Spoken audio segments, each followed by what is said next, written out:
Muito bem, hoje nós vamos tratar de um tema que foi assunto recente e de um julgamento histórico no Supremo Tribunal Federal.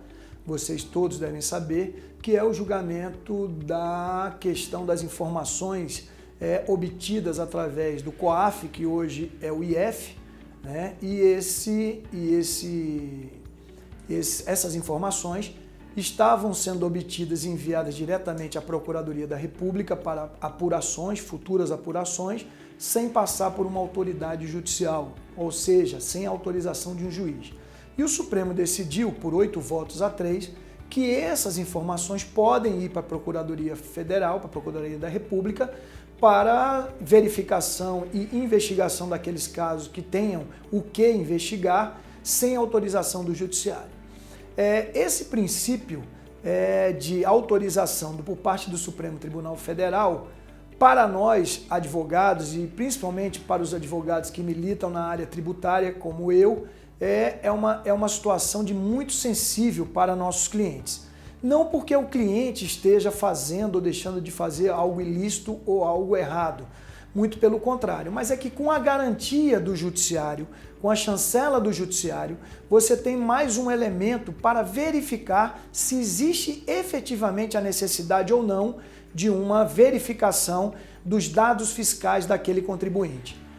Isso para quê? Para que não ocorra um excesso ou não ocorra uma violação ao sigilo fiscal e à proteção, ao direito de defesa do contribuinte. Às vezes o contribuinte faz uma operação que é considerada suspeita pela autoridade fazendária e ela imediatamente envia isso para o Ministério Público. E o Ministério Público toma as medidas independentemente de ouvir a justificativa daquele que praticou aquele ato, se ilícito ou lícito, sem ouvi-lo anteriormente. E isso quebra o princípio da defesa, o princípio constitucional de que você deve ser processado, mas deve ouvir quem está sendo processado, o direito à ampla defesa e ao contraditório das informações, e isso não ocorre nesse caso. Então esse é o primeiro que eu vejo, um dos primeiros desrespeitos com relação a esse envio de informações direto ao Ministério Público.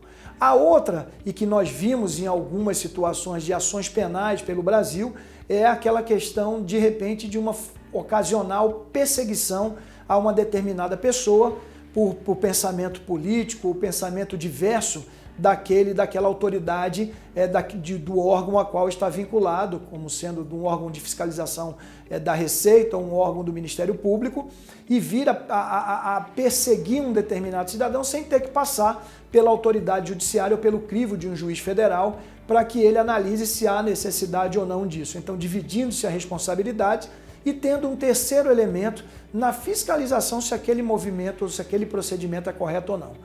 Como o Supremo Tribunal julgou, o Supremo Tribunal Federal julgou, hoje essas informações serão encaminhadas direto ao Ministério Público sem ter que passar pelo Judiciário. E isso é uma situação que deixa os contribuintes numa situação de desvantagem, já que o princípio da ampla defesa e do contraditório em cima de qualquer informação, ela tem que passar pelo crivo desse contraditório. O contribuinte tem que ser intimado para justificar aquele movimento e para explicar o que ocorreu na sua relação financeira ou fiscal com o fisco.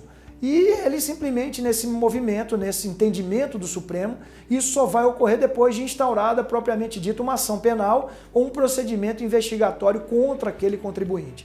Então, eu acho que com esse julgamento supremo há uma quebra desse princípio do contraditório e da ampla defesa numa fase prévia desse procedimento de investigação tributária ou fiscal.